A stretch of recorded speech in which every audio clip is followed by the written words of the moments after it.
I'll get us started. So, welcome everybody. I know it's 12:04, but we'll make up for lost time as we go along. So today we're going to be talking about Simple Steps 3. And I want to welcome you all. I am joined today by Mike Lawson, who is also a SCORE mentor. My name is Bob Cohen. So, I imagine everybody can see our screen. I just wanted to talk a little bit about SCORE before we get started on the actual presentation. Just so you all know that SCORE is the largest network of free volunteer small business mentors in the nation. We've got about 240 chapters nationwide, probably some 12,000 volunteers, so that's a lot. We cover just about every subject matter you can possibly cover in the way of business.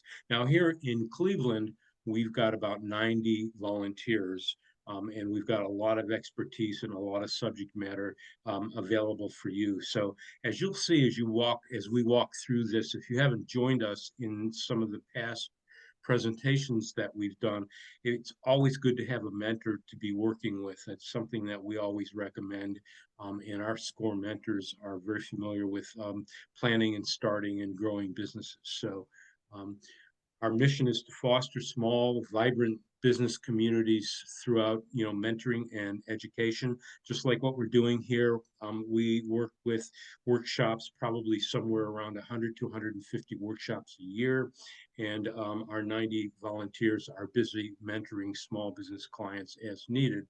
The nice thing about what SCORE offers, it is totally free and it's unlimited. So you can be working with a mentor for the life of your business from the time you start out to the time you exit your business. We're here to help. So just very quickly, this is SCORE Cleveland, and I'm certain that there are people that are not from SCORE in Cleveland area, but we have 7 counties that we serve along Lake Erie. Those are listed at the bottom of this. The one thing I did want to mention is one of the important things about what we do is we're working with small businesses, and small businesses make up at least 50% of the economy of the United States. And our charge here is to help create family wealth, to help create community wealth, and to help create wealth throughout the U.S. And that's what small businesses do. And that's why the SBA is working with SCORE to help small businesses across the country. Um, Again, in part, we are supported by the SBA. We do raise a lot of our own funding, but that gives us kind of a foundation for start. And as a result, there's no charge for anything that we do. So as we go through the presentations that are coming up, feel free to ask questions, feel free to put information in the chat, and we will constantly monitor that. What I did want to do is go to our website for one quick second. And no matter where you are in the country, if you go to score.org, you can pull up the national website, or you can actually put in a local market. In this case, it's Cleveland. And all I really wanted to do was show you some of the value of this website. First of all, if you are considering finding a mentor, you can just hit the find a mentor. I'm going live now. It was not live. Request a local mentor, and what'll come up will be a form that you can fill out, put your information in here, and importantly, in this description area, what is it you need? What do you think you're looking for? What are your ideas? What are your plans? Give us some of that. And what'll happen is the mentoring request will go to a client intake coordinator that will then send it to the chapter as well as to the mentor that is as closely fitting what your needs are as possible.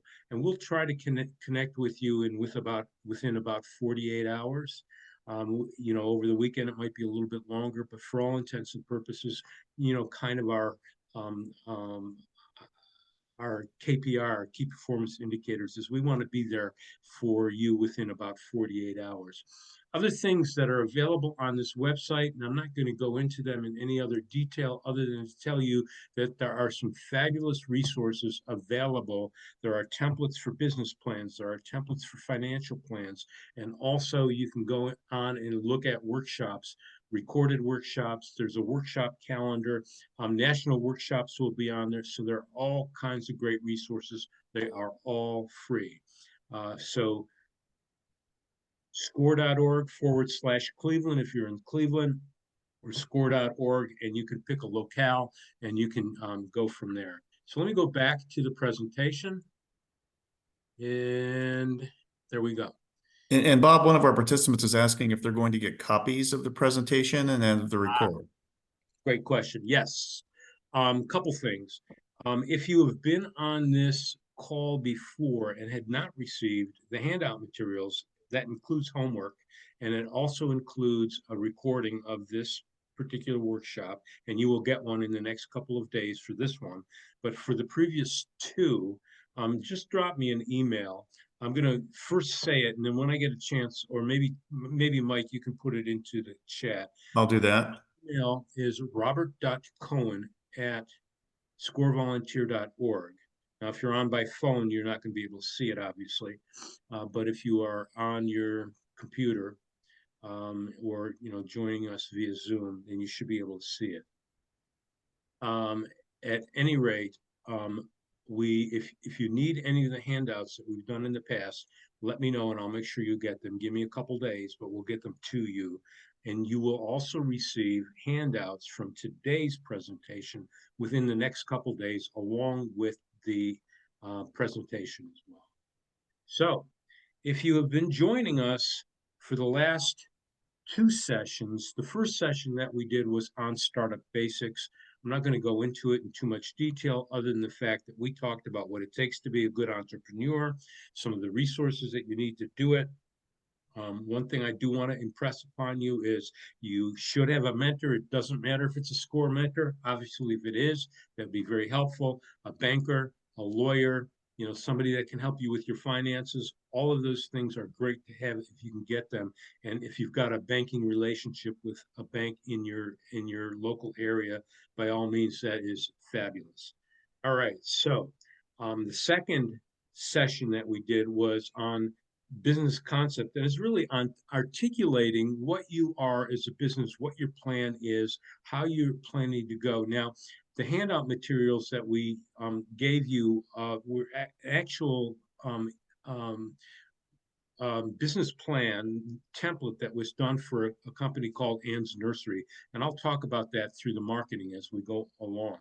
But to articulate your business concept, to understand your industry, and I'll show you those things very simply in a minute, and to also understand where you're going with your business, and more importantly, we'll talk about this today as well, who your competitors are and what they're doing. So that's going to be important. So now the idea in all of this is to take your idea and to look at it and make a go or a no-go decision. Now, you might need funding, and that's going to be coming in the next couple sessions. You might need to work on a financial plan, and that's coming in the next session. So those are all all the parts that you'll need for your business plan to get it to a point where you're able to make a decision on whether to go or no go with it. Or, and there's nothing wrong with coming up against a dead end and deciding that's not the way to go. And you can work with your SCORE mentor on that as well, or in being able to shift your plan to get into something else. So let's get right into it. The workshop benefits for today's workshop, it's going to help you to continue to developing your business plan. It's going to take you through the decision-making process, again, a go, no-go decision, giving you the information that you're going to need to make that decision, and having core information to help you complete that business plan for funding. whether it's bankers, investors, or whether you've got the funding in your own coffers one way or another to do this. Or, if you're talking to somebody that is actually going to be part of your business, it could be a partner, it could be, a third party. But you need to have a plan that you can show them that articulates the directions that you are going in, and this is going to help you to get started there. Now, look, since this is just an hour and a half long presentation, as well as the others that we've done, just want to let you know that there are many more details that you can discuss with your mentor, but this is going to be an overview. Okay, and in some cases, we've simplified it and maybe even oversimplified it so that everybody that's on this call has a really good basic understanding of what we're talking about. So let's move ahead.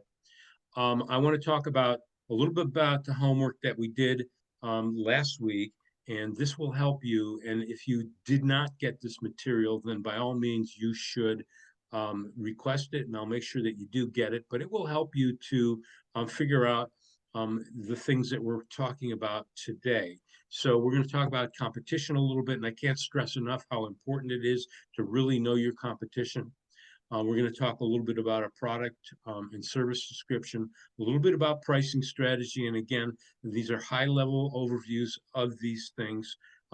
Target marketing and some channels, marketing strategy to reach customers. And just to give you an idea, we typically run through Score Cleveland a marketing series. It's in a couple of weeks. If you go onto the website and take a look, Marketing Basics will be the first one. Either Mike and or I will present this, but it's a really decent overview on marketing. And then beyond that, there are other things in terms of website and Google and analytics and things like that that are part and parcel of the series that are coming up. But this one is going to be what we're talking about today is an overview. But the good thing is that we've got the case study with Ann's Nursery that we can refer to. And then, your marketing message and just some very basic sales ideas. No matter how good you are at marketing, you've got to close those sales. And then we'll also assign some homework as well. So I wanted to review the homework a little bit. And so, if you request these documents that you didn't get, I'll make sure you do get them. Those that do have them, by all means, you can take a look at this. So I'm noticing we've got a lot of chat. I will go back through the chat in a little while and questions, and we will answer those questions toward the end of this session. And I'll stay on as long as necessary to get them answered. So the first part of this was really putting together your business concept outline. And again, this is an outline. What is your business idea? How can you articulate that? Your personal background. What we talked about in the past sessions is how important it is to really understand the industry that you're in and to have been a part of it and educated within it. You know, um, if you like to eat in restaurants and you like to make food, doesn't mean that you're going to be a good restaurateur. So that's an issue. And we always talk to people about, and the banks are going to want to know this as well. What do you know about the business that you're trying to start?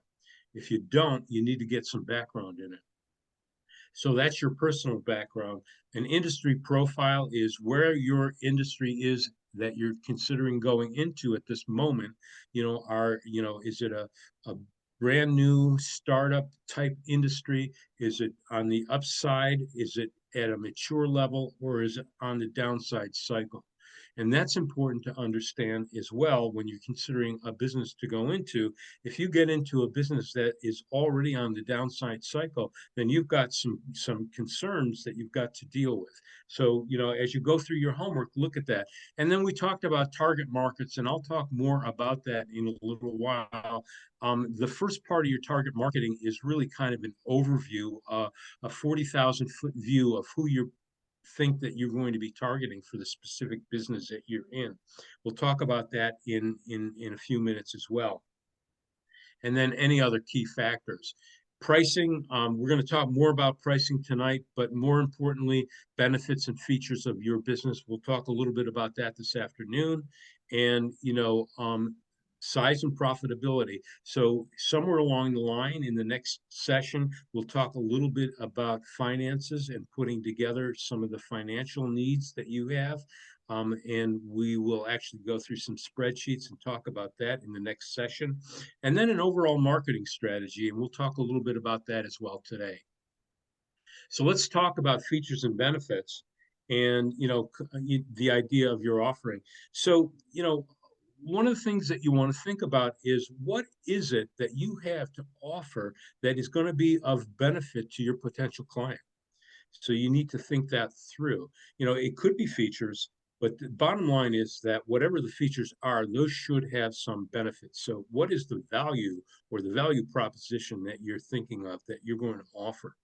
So just to give you a very quick overview of features versus benefits, and marketers always think mostly in the way of benefits, but in order to have the benefits, you need to have the features. So just to give you an idea, I'm sitting in front of a small little laptop. It's an HP. But the features of that are, the size of the memory, the speed of the computer, some of the things that I can accomplish by having that computer. But the benefits are if I've got a larger hard drive, I can save more material. If I got a faster RAM speed or just overall speed, I can get in and out of um, um, uh, things that I want to open and close. Those are benefits. You're thinking of a washing machine. Those are features. My apologies. You're thinking of a washing machine, the size of the load, the speed of the load, the bells and whistles that are there. But the benefits are, what does that do for me? I'm the consumer. Okay. If you're running a service business, what are the benefits of your service business? Okay. So I may have 90 volunteers here at SCORE that I can work with. But what are the benefits of having those 90 volunteers? The benefits of those 90 volunteers is that we probably cover almost every small business need that is out there through the expertise of the various people that work within SCORE. Okay. Another benefit of that particular feature is that we have the capacity to do the mentoring that we say we can do. So those are all important benefits and features. You need to start thinking about your products or your services, both in features and in benefits. And when you start looking and comparing to your competitors, you want to think through theirs as well, because sometimes they're not going to have the features you have, therefore not the benefits that you have. And that is, something that you can look at as opportunities for your own business. So talk a little bit about pricing strategy, and I think that's on the next slide. But to understand where you are going to price your products and your services in the next, with against your competitors and within your industry. Are you the low price provider? Are you, in the mid range in terms of pricing, or are you at the top range? Do you have a luxury item that people will pay for, or a service that people will pay extra for because of that? So that's when you start thinking through um, um, your pricing strategy, and then thinking through your marketing strategy and how efficient is your business model. So I just wanted to talk to you about some ideas of starting to compare yourself to your competitors. And you'll see that Anne from Anne's Nursery, again, going back to take a look at that template, has actually done this. And on the next slide, I'll show that to you. So as you can see, I know it's a little bit tough to read. This is my business, and I'm going to just leave this kind of generic for you. Same thing, competitor one, competitor two, competitor three. So this shows three competitors. There's no reason why you can't do 4 and 5 competitors if you are, in a very competitive business. And just one thing that you might want to consider before you get into this, I wanted to go back to this previous slide. And when you talk about pricing strategy, or when you talk about what you're offering, think about the idea of how difficult is it to get into the business that you're thinking about doing. So what I'm going for here is that if the barrier to entry for any particular business is going to have some bearing on your competitors. So, give you an example. If I just go out and buy myself a camera and I spend $400 or $500 and I decide I'm going to be a photographer, obviously there's many, many other things that a photographer needs to do. But I've got a camera, I can become a photographer. That's a low barrier to entry business. There are many others like that. It doesn't cost much to get in. You don't have to have a lot of intellectual property. Yes, you'd have to have talent to be able to be competitive, and you'd have to come up with a value proposition that's very strong. That's still a low barrier to entry business. The lower the barrier to entry on a business, the more competition you will have. Unless, of course, you've got a brand new idea that nobody else has. Not many of those out there. On the other end of that spectrum, think about what it would take for you to become Amazon. Billions of dollars, huge footprint. Yes, they built that over 20 years, but the barrier to entry to be a competitor of Amazon is next to impossible. So that's kind of the area that I'm going in. So let's talk about what Ann's Nursery did. Now, just some background for those of you who are just joining us and haven't had a chance to look at the Ann's Nursery business plan. Ann's Nursery is located in an area outside of Philadelphia. This is a actual fictional business. Anne is a horticulturalist. She's got a master's degree. She really understands her stuff. She's got relationships with multiple nurseries in and around the area. She's got a bunch of ideas in terms of how she wants to start and grow this business. One of the things that she did was she wanted to take a look at, let's go back, features and benefits, pricing, product mix, marketing strategy, and business model. Now, this is a either business to business or business to consumer business. She's also doing some work, and I'll tell you about that in a minute, on the internet. But this is not specifically a service business. And this is not a nonprofit, it's a for-profit. And I know that there are a lot of people on this call that may be in the process of starting up a nonprofit. While the business planning part of this would be very applicable to what you're doing, nonprofits and for-profits are very different. We do also run a workshop series on starting and running and operating nonprofits that I would advise, if you have an opportunity, to go to our website and take a look at those presentations and jump on any of those that are applicable for you. But for all intents and purposes, for this business plan session, I'm going to talk about for-profit businesses. So, and in this case, as I said, this is business to business or consumer, business to consumer. Even though you might have a service business, we'll talk about those as we go along, and I'll try to come up with some examples as we move along. But here's what Ann did. She looked at Ann's Nursery. She did a very simple comparison chart. Again, she's looking to see whether her idea is even feasible. She looked at where she stood against her competitors. And you can see in terms of benefits and features, and if you read her business plan, you'll see that Anne is growing plants that are not necessarily the everyday plant. They're somewhat exotic. She's offering some guarantees along with that. She's gone out there. She already knows that there's about 240 nurseries that she competes with in and around the Philadelphia area.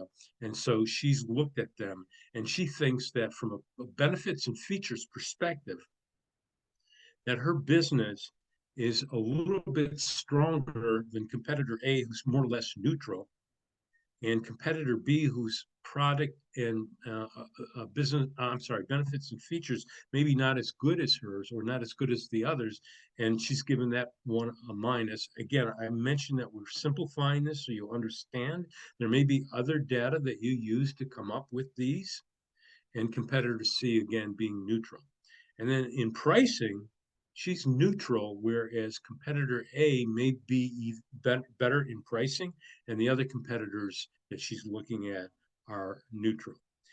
Product and size and mix. So the products that she has, while the benefits and features might be better, she doesn't have a ton of product mix. So she's kind of on the neutral side, and you can see as we go across this how her competitors stack up there. But she does think her marketing strategy is pretty good. We'll talk about that, and I'll show you a little bit about what she's done. And then where competitor A, B, and C is in relationship to her. And then also the business model that she has, again, neutral. And we'll talk about that as we go along. And we'll also talk about her channels in a moment and how she thought through the sales channels. So when you think through your products and services, you should be looking at your special benefits, okay? And if you don't have some value in what you're bringing to the table, then or if you're, what uh, problems am I solving, or what market am I answering to, are things that you need to think through. We talked about features. Do you have any unique ones for your own businesses? And what are the limits and potential liabilities? Now, this is a very simple one, but in Anne's particular case, she is putting together a guarantee that if you buy one of her plants, A, she's going to give you nurturing care instructions on that business. And she is also going to guarantee that that plant will live at least for a year. And if not, you get your money back. Okay, that's a liability. You may have other types of liabilities in that, you've got, I'll give you an example of a huge liability that some of the airlines and some of the hotel companies have. They give out, points for every night that you book in a hotel, or every mile that you fly on an airline. Their liabilities are those people will eventually collect on those, and they're providing whatever the rewards are. That's a liability to them one way or another. There may be legal liabilities that you need to deal with. I don't know specifically any examples that I can quote here, but you want to be looking at all of those things in terms of your actual business. I can tell you one thing that, if you're starting a business and you're buying a building or you're moving into a building, you need to understand, what the eco liabilities are of that, as part of what you do. So that potentially could be a liability, but there's all kinds of liabilities that you want to start thinking about. Production and delivery is an extremely important part. Now, if you're in a service business, you still are going to have some sort of production and some sort of delivery of the service that you're providing. So whether you are business to business, or whether you are a business to consumer, or whether you are a service business, you need to consider how you get that product out the door, and what the quality of the product is, if there is a product, or what the quality of your service is. And if it's not there, if you can't match or beat your competitors, you have no business being in business. So those are things that you want to think about as you go along. And then intellectual property or special permits. So give you an example, and those of you who might be in the nonprofit world, and let's say you've got a group home, what makes you, um, um, what permits and so on that you need, or special sightings that you need in order to become that nonprofit in, a group home or whatever else you're doing. From an intellectual perspective, do you own patents? Do you have special recipes? Do you have special products that you have that nobody else has? That's intellectual property. And by the way, that's worth money when you're putting together your financial plan. So you will get a handout on your products and your service description. I would recommend that you go through those first high level, and then, comb through them at a deeper level. Um, One day we'll talk about utilizing some of the AI that's out there to help you to put together some of these plans, but there's some pretty decent AI solutions out there. I don't have the time to talk about those today. We do separate AI presentations, and I can't tell you how much time I've saved by utilizing AI for some of my work. But you've got to look at it very carefully, make sure it's accurate. You also have to make sure that you are feeding it the right information before you start. So let's talk a little bit about the products and services. And I think we've got that. You are going to get this handout. This is what we just covered. I just showed it to you here.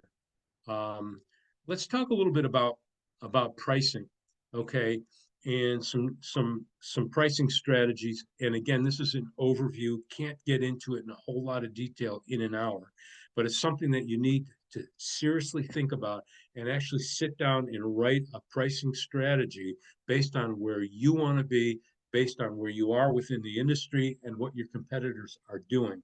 And you need to think through that strategically. Okay, giving you an example, if you are the low price provider, chances are that you will be looked at as a commodity, as another phone company or another electric company, like the utilities, they compete on price. It's so difficult to compete on price when you're working as a business to consumer, business to business, or as a service business, because your competitors will at one point in time potentially get in the race or even just leave you to work at your own low prices. And people won't look at the value that you're bringing to the table, they will only look at the price. On the other hand, if you start thinking through value added premiums, the value that you bring to the table, the solutions that you provide in your services, or the products that you bring to the table, then you can start thinking through how those are effective from a pricing perspective.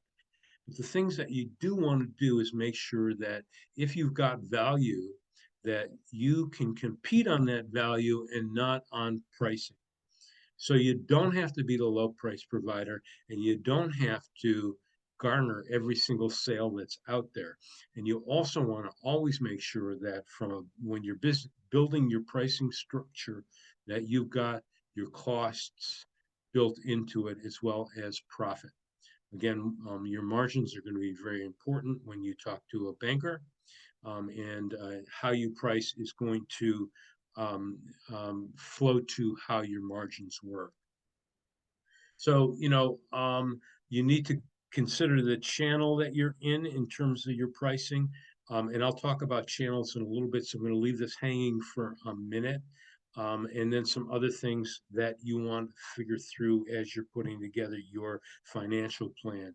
Are you marking up costs? Are you bundling? And to give you an example, in the travel business, you can book a trip through a consolidator or somebody is a bundler. They're typically some sort of travel agent where you can book the flight, you can book your food and beverage, you can book your hotel all in one bundle, and you're paying one price for all of it. That's a possibility. Okay, unbundling that, you might see that for some reason or another, if you were to unbundle it and put it together yourself, you couldn't get a better deal. Okay, and that might be the way that the contracts with those providers are negotiated. So you might have a way of bundling your services or your products that makes sense to your customers. So think through that as a possibility when you're beginning to plan your pricing strategy. And promotions and things like that, you are always going to want to think through what types of promotions you're doing and what the effect is to your product or your service. I don't know if anybody is old enough to remember when all the soda companies at one point in time were just lowering their prices, and the reason they did that was they were trying to get on the shelves in the supermarkets. They were pricing at what's called a loss leader. In other words, you're not making money, you're likely to lose money. If you start a pricing war like that, what are the outcomes? So you want to start thinking about that as you plan through your pricing. So, you always want to consider, and when you put together a financial plan, you're going to want to look at the cost of your materials, labor, all the things that go into that. And you also want to make sure that you've got profit built in. And you want to make sure that you are in some way or another competitive. Okay. Now, you can still be the high price provider and be competitive because your value proposition is something that's different than other providers and better. Again, people will pay for services or certain types of products that they perceive to be above the value of others. Now, if you think about some of the luxury items that are out there that you can buy on the internet, women's purses, shoes, other types of clothing, sometimes you will pay a lot more for a suit that that is being made by a specific brand name than you would, because you want that brand name, or that brand name has got a reputation, and that branding has been done so well, or they've got influencers online, or you just can't turn your head one direction or the other without seeing that. But they price higher, and you'll pay for that because you want that, either the status, and or you want the value that they bring to the table. And we'll talk a little bit about that when we start thinking through our marketing messages. Again, I mentioned if your pricing is too low, what the issues are there. I'm not going to get into that as well.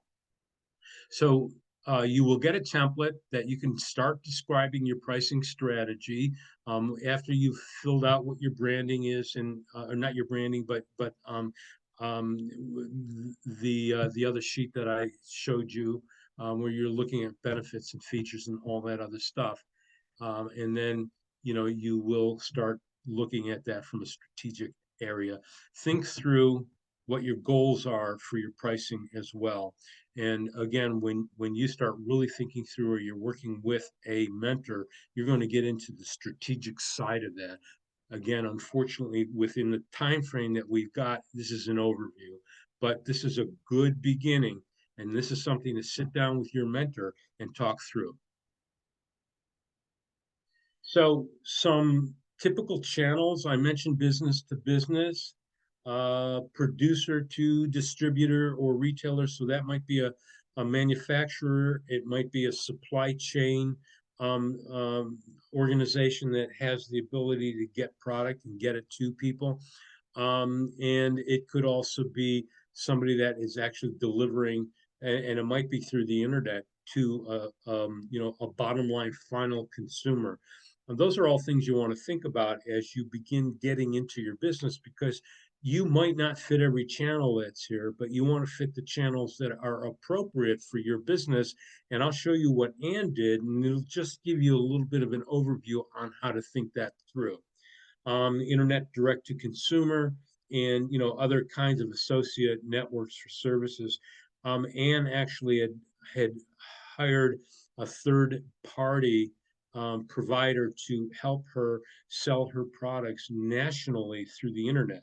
Now, she just didn't have the capabilities of doing just that herself, but food brokers are another area. So I've got one client that makes a product that, if it's distributed to, let's say, stores, supermarkets, it's done potentially through a food broker that's already got those contacts, and that food broker takes a piece of the action, but it's the conduit to getting a fair amount of product out there on the market to supermarkets. So that's something else to think about.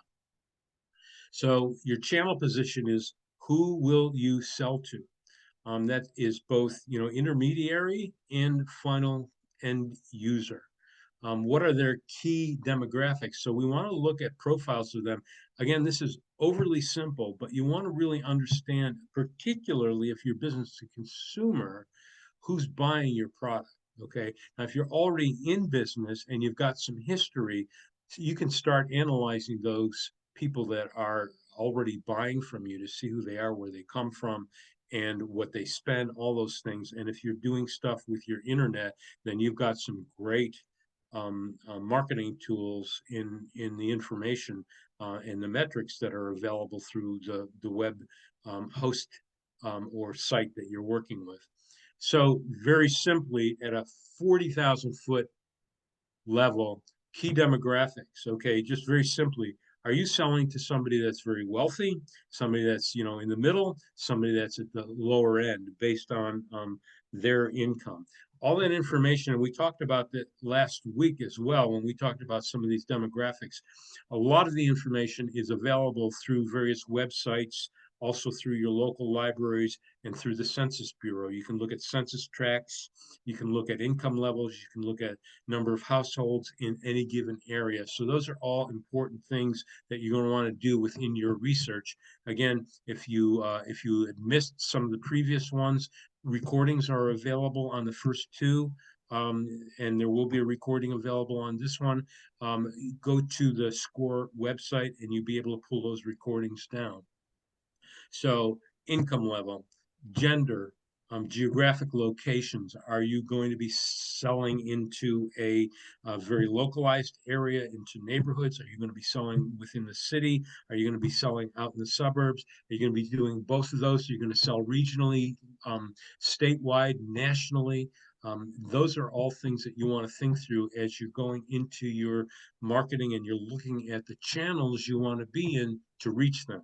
Okay, who are you selling to and where do you find them? So buying habits and behaviors are really important. A lot of that, if you've got a website and you've got the analytics, you can start looking at that. And I'm not going to get into a lot of that. You can pick some of that up in some of our future workshops. But knowing where people are going to get your coming from to get to your website is very helpful.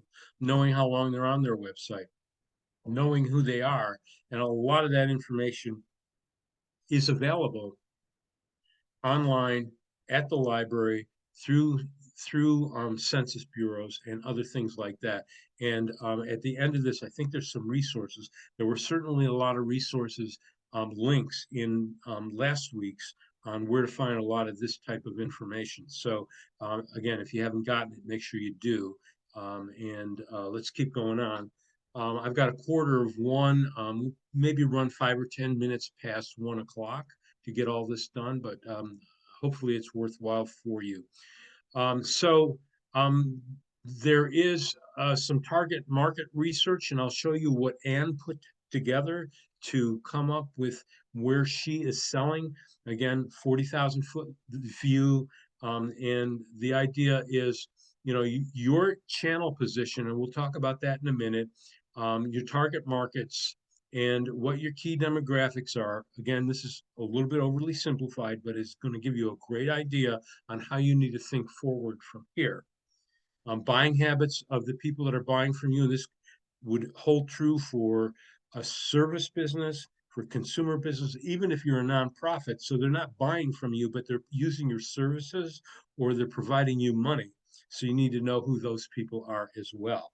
Or you are providing programming to particular people that utilize your nonprofit services. So again, buying habits, market size is very important because, I always say as a marketer, you want to fish where the fish are. Yeah, you can go into any part of the stream. If there's no fish there, you can stand there all day long and fish and nothing's going to happen. But if you know where your target market is and who they are, that's one key element to getting sales made or catching fish. So here's what Ann did. Okay. First of all, along the top, you can see business to business. So you can see that she is selling to other businesses, okay, local nurseries, as a matter of fact. And then she also wants to sell to distant nurseries. So that means anything outside of the immediate Philadelphia area, she wants to get to. She also wants to sell to local gardeners, okay? And then she wants to have a presence on the internet for retail consumers. And that's where she is actually working with a third party to help her out. She's got somebody that actually has, a pretty good following and is already got a website that she can participate with. And that's how she's working. So she is showing that this is a producer to a retailer. She's the producer. She's working with a retailer, both for local nurseries and distance nurseries. The channel position that she's in are consumers for the local gardener and retail consumers at the bigger level through the website. And her key demographics, pretty simple. She's looking at the demographics primarily of the organizations that she's selling to. So she knows, because she's done her homework, that the 200 and so nurseries locally have sales, as you can see, somewhere between $1 and $30 million. Okay. And she's also looking at the same thing with the distant nurseries. She does not specifically have that showing in terms of the demographics for local gardeners, but they are, and she put high end in here from a demographic and a socioeconomic perspective, high end. These are people that are making money, can afford to go out and buy plants for, for their gardens. Okay, that may not even be all the way high end. It could also be middle as well, but this is how she's looking at it. And then certainly people that are buying on the internet have high end experience and really know what they're looking for before they actually even buy. So let's keep going. So buying habits, and again, overly simplified, trust of the product and a personal connection. So I mentioned earlier that Anne, because of her fact that she's a horticulturalist, she went to school, I think, at Temple University. She studied horticulture, and she is very familiar with the local horticulturists as well as the local nurseries. And as a result, she's already built up trust even before she goes into business. And what I didn't tell you was she owns a 100-acre farm building that she and her husband had bought some time ago that she's planning to use as her base. Not all that particularly important here, except in her financial plan, understanding what that's going to cost her on an ongoing basis is very important. So buying product habits, trust is really important, both at these two levels. And then at the local gardener, having a local rep available and pricing is going to be very important. Again, this is overly simplified, but it's very good in terms of giving you an idea of where Anne went to consider her business plan. And then she's looked at the market size.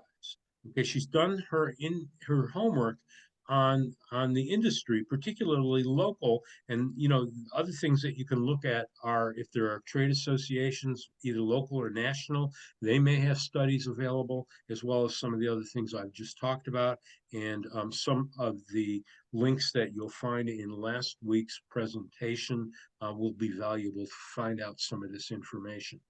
And then she's looking at market share. Market share is something that you really want to consider if you can get to that information. She's thinking that she can do about 5% share in the local nursery. She's thinking 0.1% at a distant nursery. And she's thinking, a 5% share of local gardeners that are out there. And she's actually got the total number of dollars that she believes are available through the research that she's done. And then look at this 0.1% at the internet gardener, and that's how she looked at this. And this is something that you could show to your bank, but you got to be able to stand behind your numbers and where you got that research done. So some other kinds of things in terms of target markets, general description. We talked about this: channel position, demographic, buying habits. You need to understand that, and you need to understand needs versus your products and services. If there's no need, then there's no reason to buy from you. And you need to understand what that is. So what purpose are you serving to your potential clients? What is it that they're looking for? And then certainly cost versus profit. And in the next session, when we talk a little bit more about financial planning, we'll talk a little bit about that as well. And certainly understanding your potential marketing or market present penetration is really important. If there's a huge market out there, even if you're 1% or a 0.1%, there's some real money in there if the value is there. So as you start comparing your market, and what you are bringing to the table, you want to understand that you're filling the customer's needs. What your profitability is, considering cost and price. How can you increase sales? And we're not really even getting into a real marketing plan today. I will show you a quick outline that you can work with just in terms of figuring out what types of marketing are available and out there. And then one thing you want to look at is minimum channel conflict. And there is some channel conflict, and I'll show you what it is as we go forward with what Ann did when she thought about the 4 channels where she's selling. She ended up dropping one because it just didn't make sense for her, and I'll tell you why in a minute. And then, how you compare to the competitive environment, and does it fit your vision and your skills? Again, as you write your business plan, your bankers or financiers or partners are going to want to know that as well. So there is a handout to look at that. What is the need? And you can rate yourself. What is your profit possibility or potential? Your sales. And Ann did this very simply again as well. It's a good place to start as you come up with your go or no go decision. Okay, and the competition, does it fit me? And here's how Ann did it. Those handouts will go out again with the rest in the next day or two. Um, so she looked at the channels for local nursery. There is a need there. There's a need for the distant nursery as well as all of them. So this is specifically to Ann. She's looking at profitability here, okay? And based on her pricing and based on what she knows about the market and her market share, she can say that this is going to be profitable for me, okay? Because she knows her costs and she knows what she's selling and she knows what the possibility is for her in terms of, forecasting sales. Same thing with the distant nursery. But look here, she's showing negative here. So what she's saying is the sales aren't going to be all that wonderful in this particular channel. Okay. And then, the internet gardener, she thinks that there's some profitability there. Now let's look at channel conflict. So she's looking at these channels, local, distant, local gardener, internet, and she's deciding if there's any conflict there. So give you an example of, just very obvious conflict. You are an internet sales organization and you're buying from another internet sales organization and you're buying from them at whatever price they offer you. It may or may not be wholesale. I've had startups that have come to me and said, well, I'm buying this and I'm turning around and selling it here. And they're buying it at retail and selling it for retail plus. That's real channel conflict, okay? What you don't want to do, or even if you're getting it wholesale and selling it for a profit, what you don't want to end up doing is being competitive with your suppliers. That is indeed a channel conflict, and one of the most obvious ones there are. This one's a little more subtle in that, as you can see, she's starting to look negatively at the local gardener. Okay, she's looking at competition. Okay, so she's neutral here. On the distance side, she's not as good as maybe some others.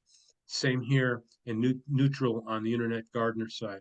But now she's looking at how this fits what she does best. Okay, here she's saying this is perfect for her. 2 pluses, negative. I'm sorry, neutral, negative, and a plus. So bottom line is that she actually decided not to do local gardener. The channel conflict there is that those local gardeners that would come to her to buy should be going to the nurseries she's selling to. And that's where the conflict lies. So those are the kinds of things that you want to look out for. So let's talk a little bit about her marketing message. I think we can wrap this up in about 10 minutes if everybody's still okay with that. And let's take a look at what she did. First of all, I want to just give you some overview on what you want to begin thinking through on your marketing message. A concise message about your product or services that very, very carefully fulfills a target customer's needs. That's the most important thing you can do. Are you solving a problem? Are you bringing some products to market nobody else has? Do you have some intellectual property that would really be an advantage to whoever you're selling it to? And what is your quality? How are you pricing it?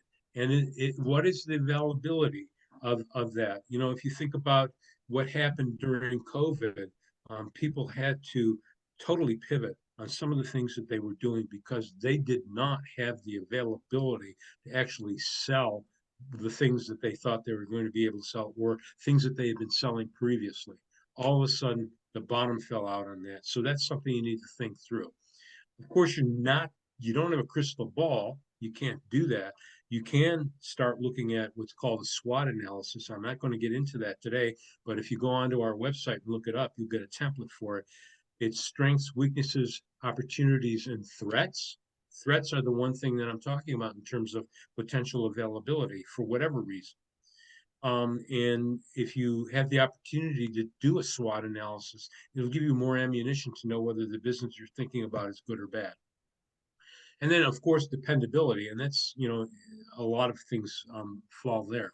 So what you want to do is clearly identify your unique key features and benefits, and make sure that the message that you put together is specifically communicated very consistently through the marketing materials and the media that you put together. I don't care if it's a print ad or if it's social media, everything should tie together. It should tie back to your website. There should be some sort of look and feel and message to everything you put together. Okay, and there is a handout that you'll be getting on the marketing message. So this again is very overly simplified but clear. This is Ann's marketing message, okay? Ann's Nursery, which is the name of the business, offers to discerning growers and gardeners, that's her target customers, high quality ornamental shrubs and vines, that's her product, backed by well-known horticulturist Dr. Ann Murphy. 1 year guarantee, money back for to grow and extend the plant care, and then she also has this documentation that she gives out on plant care. So that's her unique feature. Again, it's overly simplified, but it gives you the idea, and this is the best way to communicate this stuff within an hour's time. And I'm not going to get too much into this. Just come to our marketing presentation. You'll get a lot more of this. Here's many of the ways that you can work with your tools. Then we're going to talk about expenses. We can talk about that in the next session. We're at 1 o'clock. I know people are starting to leave a little bit because they need to get back to work. This is a lunch hour. But Ann did look at her cost. She looked at her expenses. She looked at her marketing. I'm going to go. There is a template on our marketing calendar which actually outlines on the left-hand side just about every media that you can possibly advertise in. She looked at her expenses. You will get this handout, and this is kind of how she figured it out. Very simplification of it, but she looked at all the things that she was going to do. As you notice, there's only 3 channels here. She looked at how much it's going to cost her to get started. Again, overly simplified, but effective. And I talked about sales. The one thing that I want to reiterate or talk about sales is that you've got to have a sales plan that backs up your social media and all your marketing messages and things like that.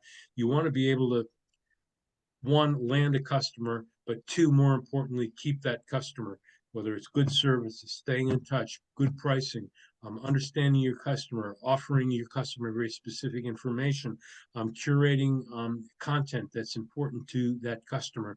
It's so easy when you lose a customer to lose something that you spend a lot of time on garnering. Price and of customer acquisition is so much higher than price of keeping a client. So when you think about it, let's say you're selling $1 million contract. It might take you 2 years, 3 years to land that contract. If you lose it, it might take you 7 years to get it back. That's, an overly simplified example, but that's what I'm getting at here. So you will have Ann's nursery plan, her business idea, her product, service, and offering, her pricing strategy is all on that plan, and it's very well laid out. Her competitive comparison, her target markets. Now, if you take this with the handouts that you've got, you will have pretty much the means to come up with a pretty good basic marketing plan for yourself. So just in review, we talked about competition. Can't tell you how important it is to really understand products and services, pricing strategy, target marketing channels, marketing strategies, marketing messages, business structure, sales basics, and I gave you some homework along the line. Next week, we are going to actually talk about putting together a financial plan. Now, I still have 65 people I'm sorry, 141 people on the call. I have 65 Q&A and chats that I'd like to start going through. If you can stay on, terrific. If you can't, I apologize in advance, but I will stay here with Mike as long as we need to answer these questions. So I'm going to pull up the chat and I'm going to stop sharing. I hope you all got a lot out of this. And let me start with the chat first. Oh, goodness. I'm going to go all the way to the top. Can't hear. The audio is good. I can hear you. Okay, these are all good ones. Bob, I took some notes while you're going through there. Maybe I can throw out Sure. a few of these questions too. So one of our participants wanted to know, how do you determine a competitor's market share? Ah, okay. First of all, you have to determine what market you're in. If you're in a local market, and let's for now keep it to a local market. I mean, there is a lot of information available online and through the library. There's a lot of great databases that the library would have specific to your business. So I'm trying to think of the one off the top of my head. It is in one of the links from last week. I know that I belong to the Cuyahoga County Library. And if you go in there and you look up business resources, there are 2 or 3 really good databases that you could go through and literally look up competitors. That's one. Census data as well. Bob Fedor introduced a product called RMA, which is Risk Management Association. In the Cleveland area, it is only available at the Cleveland Public Library. That's one. Um, um, I would also talk with librarians, and each individual business may have a different way of finding that type of information. I can't stress enough how important trade associations are, because if you belong to a trade association, that trade association works with all of the businesses within whatever that industry is that the trade association represents. They will have some pretty decent competitive information. They can talk to you about what the market share is. There's also some data sites that you can look up online, and there probably is some AI as well, but the data sites that you look up online will give you some very big overview, not general, but generalized data that then you can start paying for. Every time you go out to a free site, you've got to upgrade to get more and more and more information and actually start paying for it. But the information is available through most public databases and trade associations. Mike, I don't know if you've got anything you want to add to that. No, I think that's absolutely right. I mean, the business reference section at your library can be extremely helpful. There's a lot of really good data there. Yeah. So I would tap into that. Bob, we also had someone asking, with a brand new business, how do you begin to even build a pricing strategy?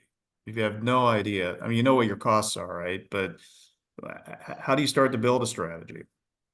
So one of the first things I would do is look up my competitors and figure out what they're selling similar or like products with. Now, I know some people say, "Oh, I've got this idea. I don't have any competitors," but chances are you do, even if it's not, even if it's not a straight line to what you do. There are there's competition out there in some form or fashion. I would start with that, and I would actually look at their pricing strategy. Okay. There's probably also data available to look at pricing, but if you're in a local market, there's no reason why you can't pick up the phone and say, "Hey, I'm calling from such and such." Pretend you're a potential client. I worked in an area. I was in sales, and I worked in an area that my competitors would actually provide proposals to their clients And that's where I got my pricing. I'd pretend to be a client. Now, I would do it on the up and up with, if you can. But, the other thing is if you are in a particular business and somebody else is in a similar business in another locale that's not a direct competitor, talk to them. People are willing to share information with you. Also, if you belong to a trade association and you go to their meetings, there's a possibility as well. Mohammed, I will get to you in a moment. I see you raised your hand.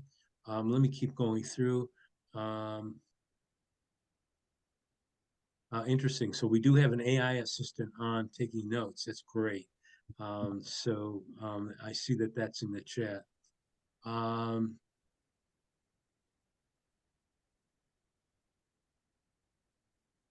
so you're welcome, Victor. Let's see, what else do we have? Yeah, we're getting copies of the slides. A lot of these 140 or so um, chats are just, I was on the last seminar, sent you an email, did not receive anything yet. I signed up the day of the seminar. If you don't mind, please just send me a new one again, a new email, and I apologize. I will try to get that out. Something may have gotten lost in translation there. Bob, Um, someone else is asking, what's a good way to capture and message your customers? Is there a free CRM software? Yeah, You know, there are. Now, I'm an expert on CRMs, not software, but CRMs in general, in that I spent my entire career working on Salesforce and others. Salesforce is probably the premier. It's not free. They may have a free version of it. I don't think you'd like it because it doesn't do enough. And that's probably true of some of the other free softwares that are out there. Now, I don't know any off the top of my head. What I would suggest you do is just Google search it, free CRM software. But what you want to do is look at the features and benefits of what they have to offer. You want to make sure that you first of all you could put um, a, um, an account in there. So the account is the overall account, and then you might have multiple contacts in one account. You need to be able to put that information in there. You need to be able to put in what's happening with leads, and you want to be able to farm those leads and look at your sales pipeline and know where a lead is in that sales pipeline. So, at the top of that funnel is, just all the leads are sitting there. But as it funnels down, you're going from lead to interest to, let's say, you're sending out a proposal to something different. Now, if you're selling online, it's a little bit different in terms of how that works. But there is free software out there. Off the top of my head, I don't want to recommend any. I really don't know them that well. But you got to look at the features and benefits of those before you make that decision. A lot of people use Squarespace, and um, um, um, some of these products like Squarespace, even QuickBooks and some of those others have the ability within their platform to put together a CRM, which is the ability to track your customers. It's a customer relation management tool. So, if you're already on Squarespace, take a look at that. A lot of them have marketing. A lot of them will link up with um, um, direct email campaigns and things like that. So those are all things that you want to be able to take advantage of with your CRM system. Any more, Mike? I'll let you kind of monitor that. yeah, trying to look through here and see. Is there a tool to use to manage your marketing message or methods or a vehicle to ensure they're providing the best return? A couple possibilities. One is reality. Um, a lot of times we'll recommend, and you may want to do this even before you open up your business, is to sit down with potential clients and do some discovery. Okay. So talk to 10, 15, 20 people that you think are potential customers or clients because they fit your demographic. Find them, come up with some really decent questions on your products and services, see how they're interested, talk to them about pricing too. No reason you can't. And, you know, talk, get the information from the horse's mouth. That's one way I would do it. If you're developing a product, you might have to, build that product and show it to people, and that type of situation. But get their input and their feedback back. See if there's a market out there. Banks always want to know, so I did discovery. I talked to 50 potential clients, and here's what I found out about the product that I'm selling. And let's say it's favorable. Banks are going to like that. Yeah, that's great. I have a client that's doing exactly that, exploring a new market and doing informational interviews with potential customers to see if there's a market there, and what it might bear. Yeah, yeah. Again, if you're looking for the previous sections of handout material, kindly send an email to me. I'm going to put it in the chat. Mike, why don't you look for the next question? Sure. Someone's asking how many different social medias would you use for a business, and how many times a week would you recommend posting to expand knowledge of your company, and enable it to grow? Excellent question. First of all, what I would do is, we talked about the target market in the very beginning of this, and we'll talk about that some more. Um, we'll talk about that some more, in subsequent marketing um, workshops. But understanding your target market first, and then knowing what their buying habits are, but also know where they get their information from. So, you could do some profiling that we can talk about again in some of the subsequent marketing um, workshops. And if you know that, based on demographics, let's say that Facebook is perfect for somebody in the 50 to 60, maybe it's 45. I really don't know what the demographics are, but you need to look at it. And that might be the perfect place, Facebook. It might also be, I've had clients that get most of and you can also follow your demographics on your website to see where stuff is coming in from. So you're getting somebody to your website. They're coming in through Instagram. Okay. Check out your analytics. It'll show you where people are coming in from. And this month maybe 60 people got to me because of Instagram, or 40 people came to me through um, Facebook, or you might try some others. But I would also go on all those sites and look at the demographics that they post, that they reach carefully. So I don't know. Yeah, robert.cohen@scorevolunteer.org. It is in. I put no. You know what? I wanted that to go to everyone. That should have gone to everybody. ROBT. Yeah. No, no, no. I messed it up. Let me do it again.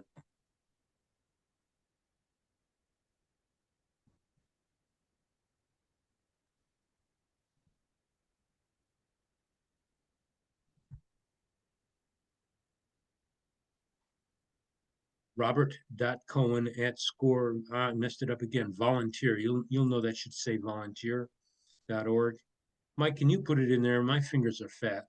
Yeah, sure. I'll do it in the chat. Right. Yeah, yeah. Make sure it goes to everyone. Um, Other questions? Someone's asking about trade associations. Is there, one trade association? How do I search by trade association? I think they're somewhat confused that, trade associations are typically by industry, right? Yes, yeah, yeah. What I typically do, there is one book out there that you can look up, and I'm trying to think of the name of it, that lists literally every trade association in the country. But all you really need to do is look up your industry. So if you're in the steel industry, for instance, and I have no idea what it is, just Google steel industry trade associations.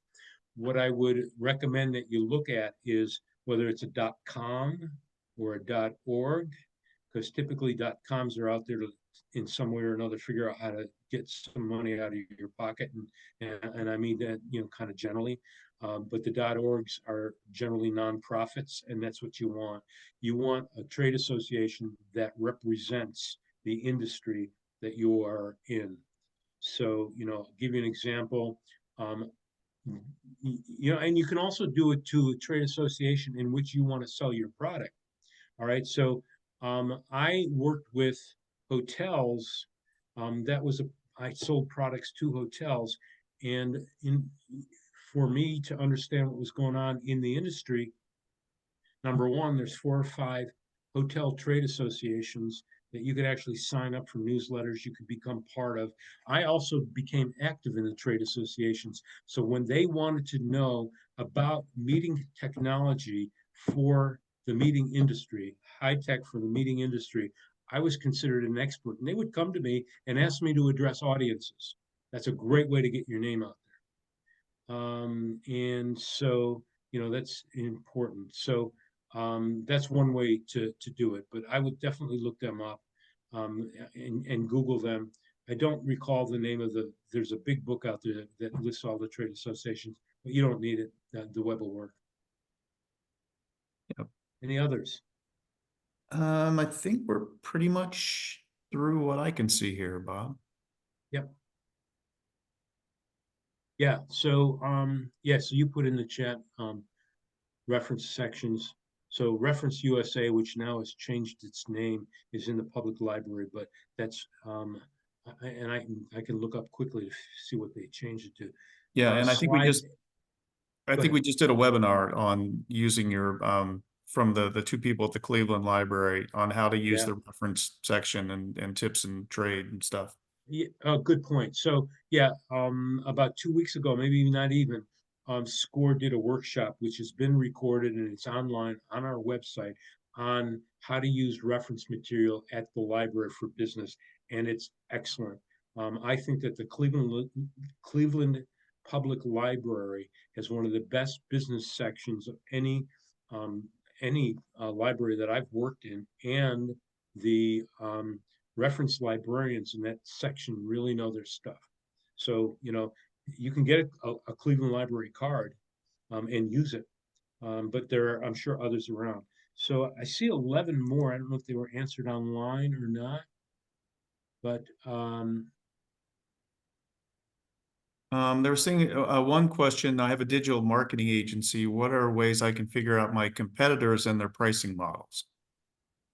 so, depending on where you are, um, the first thing I would do is go online and look up, on Google. And if they've done their work, if they're a good digital agency, they will be listed on Google, um, just saying digital marketing agencies near me. And I'd start with that. That should identify most of them. Again, if they're good Google, I'm sorry, if they're good marketing agencies, then they are on Google Business and they should be listed and they should come up somewhere there. If they're good at CEO, I'm sorry, engine optimization, then they should be listed pretty tight at the top. But or if they're advertising, then in some way or another, they'll get sponsored status and show up near the top. But I would definitely do it that way. To me, that's the easiest way to do it. Someone's asking, Bob, any suggestions for a new janitorial cleaning service? I think we would recommend that they go on and find a mentor who may have experience in that area to help Yes. them. The other thing we talked about in the very, very first session of this is the potential of looking at franchises. There are some really good cleaning franchises out there, and you got to do your homework. I talked about all that stuff in the first section. And so, but they're out there. And just keep in the back of your mind, it's a fairly low barrier to entry, so you're going to have a lot of competitors. That said, there's a lot of customers out there too. And maybe one more here, Bob. We've got still a few people on. How can you stick to your value and not undersell despite a business opportunity that could bring more leads in the future? Well, I think you got to weigh that. I'm not saying only sell on value. I am saying mostly sell on value. What you got to do is do the math, weigh the outcome versus the risk of doing this. If it's one particular customer, it might be okay. If it's many, it may not. Or if you're in a competitive selling situation, then you need to figure out how you sell your value. Um, you know, as a salesperson, one of the very first things that stumped me up was I was out doing a presentation for a client, and again, probably $1 million contract, maybe even more. And I did a fabulous presentation. You know, I'm patting myself on the back, and comes time for Q&A, and he says, "So I just heard three other presentations. What makes you better than so and so?" And I froze. I had no idea how to answer that question. And by the way, I lost the account. Eventually, I got him back, and I learned my lesson. But all I'm saying is understand your value, and that you need to know if you can sell on that value. And what makes your value unique to some other competitors? That's something when you talk about when we go into marketing planning, you need to know. Let me seek one more quick one in. My business address ends in .org, but I'm a for-profit. Will that impact my business while I'm marketing? Or should I change it? Good question. I don't know that I know the answer to that. I don't think it's going to matter for you. I truly don't. Um, Typically people look at .orgs as nonprofits, but it doesn't have to be. And I don't know if when you reserved that name, that was the only availability. So I, if things are working well and you're getting the information and people are going to your business, then you're probably okay. I just don't know. Right. Okay. All right. Did we cover everything? There's one that just came in. I don't know if we have the answer. If a company that I work for has more than one location, does that mean I would have different competitors on each location? Possibly. It depends on the product, depends on your location, and it depends on how you are positioned in that location. So, if you are in, the Cleveland market and you are selling, let's say, business to consumer, then by all means it would. You need to understand, who's your buyers are and how you're reaching those buyers in your market. If you're a service business, maybe not as much. If you're business to business, only if location is important for your business to be in a location. Okay, Bob, and does SCORE have mentors for digital marketing professionals? Yes, I believe so. I mean, we've got some pretty good expertise. If it's not in our chapter here, we can easily bring somebody in from anywhere else in the country. So I got to believe, and having seen the presentations that I've seen by the various people that do them, that yes, we've got people, if not here in SCORE Cleveland, elsewhere, that could work with you, um, um, you know, uh, free of charge. I know that that's probably why you want to come to SCORE, but yeah. Yeah. So Javier is looks like asking questions both in chat and Q&A, and hasn't gotten an answer Yeah, yet. one So question he has, I missed the first two sessions. Can I get those recordings and homework? yes, yeah, just send me the email requesting that. And the only reason I'm asking you to do it so that I have your email address. I don't have time now to take that down. So if you send it to me, I'll forward it on to the people that will get you that material. Any others from Javier? I'm trying to look through here. What was the organization Bob said we could go to get competitive or competitor consensus information, demographics? I think we covered that though. Yeah, I believe we did. I think Yeah. we did. Can a score mentor help with finding a NAICS code or some other acronym? Yeah, yeah, we can. What I would suggest is try it yourself if you can. It might be a little bit of a struggle, but if you go on to census.gov, and again, there are you can look up NAICS, which is NAICS, which is a national national industry classification codes. You can go on there and look that up. Make sure you go to census.gov and look at it that way so that you're not getting people trying to sell you stuff. And then, you got to look up some keywords and things like that. It's not, it's not too tough. But anyway, that would be fine. And here's Javier's other question, I think that I might have missed, Bob. Will CRM software generate customer account information, or do I have to do that? And will it track customer invoices? Depends on the CRM. So, if you go to some of the higher end, I could take information that came through on a spreadsheet. For instance, let's say I went to a trade show and I wanted to consider everybody at that trade show that came to my booth as a potential lead or a customer. I can take a spreadsheet and import it into the database itself.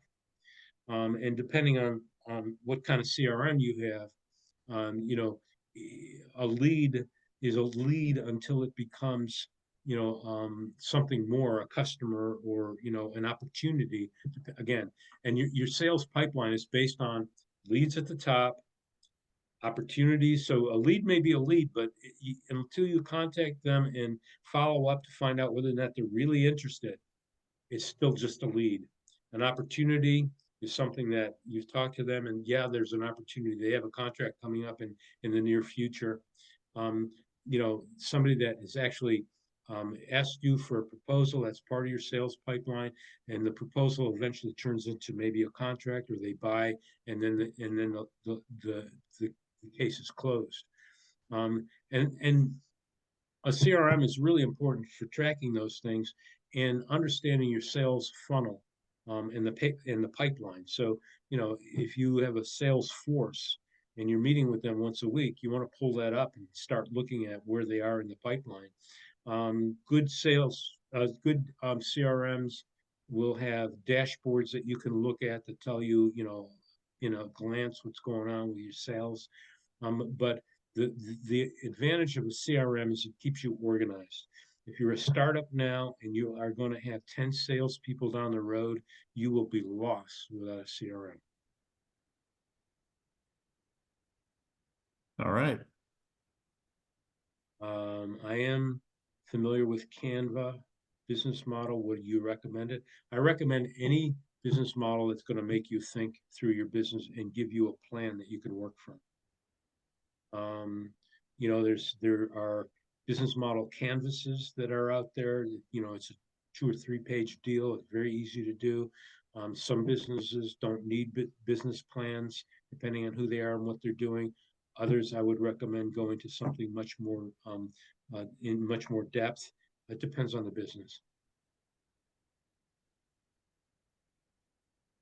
Where can I find it? My business name hasn't been taken globally yet. First of all, I would look up that business name on the internet and just see if anything comes up. But Mhm. each individual state has a registration. So in Cleveland, it is ohio.gov, and then you would click on business resources, and then you can actually look up names and see if they're active or not. And then but you should register your own name anyway. And a score mentor can help you with that. Or if you're in Ohio and you go to ohio.gov and you click on the business section, it literally will walk you through what you need to do. There's a really good PDF online and available that you can download that tells you everything you need to know about how to get into a business. Um,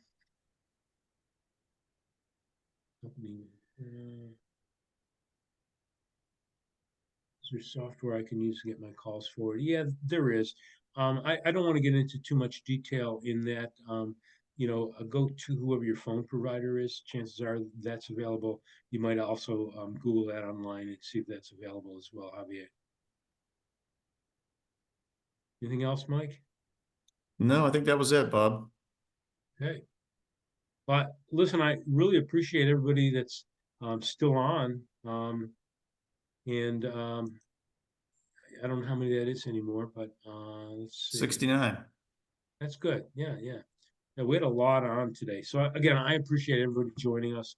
Next week, come to the one on finance. I think you'll get a lot out of it. It's a little bit more involved and more in depth, but you should learn a lot about some financial planning. So it was great having everybody. I look forward to seeing you again. Take care. Thanks.